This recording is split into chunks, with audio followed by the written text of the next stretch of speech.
মায়ের হেসেলে সবাইকে স্বাগত। আজকে আমার রেসিপি মায়ের পদ্ধতিতে বানানো দই মাছ। প্রথমে মাছের পিসগুলো ভালো করে ধুয়ে নিলাম।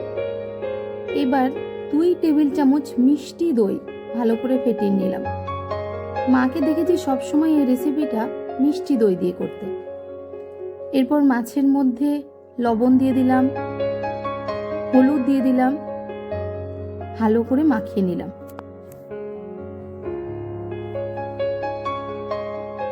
নুন হলুদ মাখিয়ে নেওয়ার পর এই ফেটানো মিষ্টি দইটা এবার মাছের সাথে ভালো করে মাখিয়ে নেব।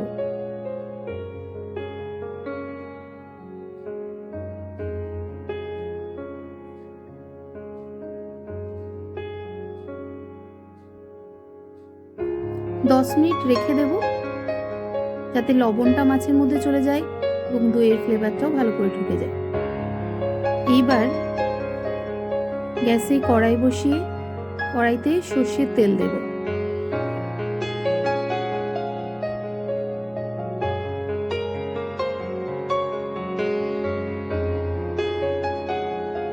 খুব সামান্যই তেল দিয়েছি। এবার তার মধ্যে দিলাম গোটা গরম মশলা, 2 এলাচ, লবঙ্গ এবং দারচিনি। এবার দিলাম 2 টেবিল চামচ পেঁয়াজ বাটা, ভালো করে মিশিয়ে নেব। দিচ্ছি হলুদ,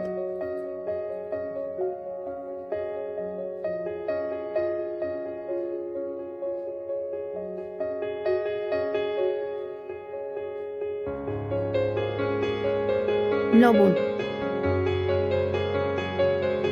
এবার লবণ ভালো করে মিশিয়ে নিলাম। এবার দিলাম আদা বাটা। আদা বাটা অল্পই দেবেন।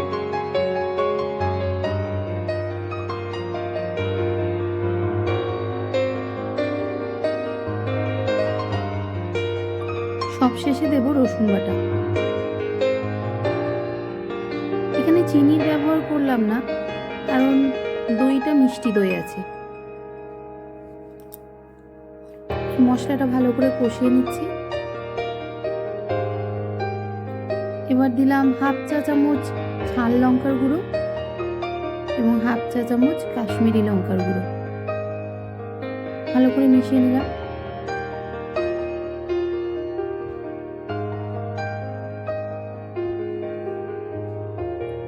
এবারে গ্যাসের ফ্লেমটা কমিয়ে মাখানো মাছগুলো এর মধ্যে দিয়ে দেব।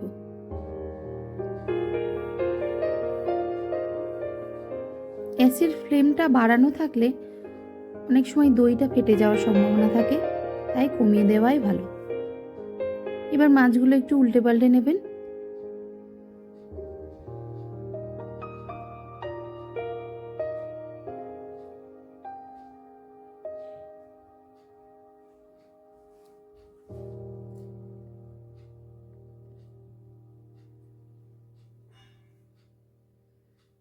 দেখুন মশলার গন্ধ চলে গেছে।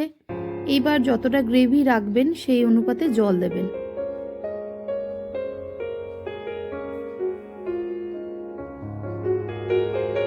আরেকবার মাছগুলো উল্টে নেব।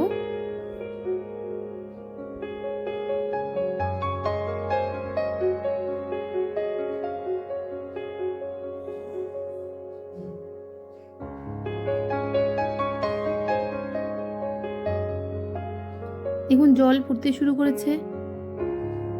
এই অবস্থায় গ্যাসটা কমিয়ে ঢাকা দেব।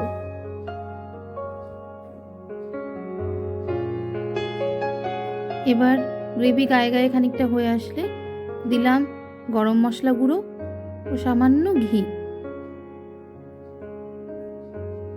মিশিয়ে নিন, তাহলেই রেডি আমাদের দই মাছ।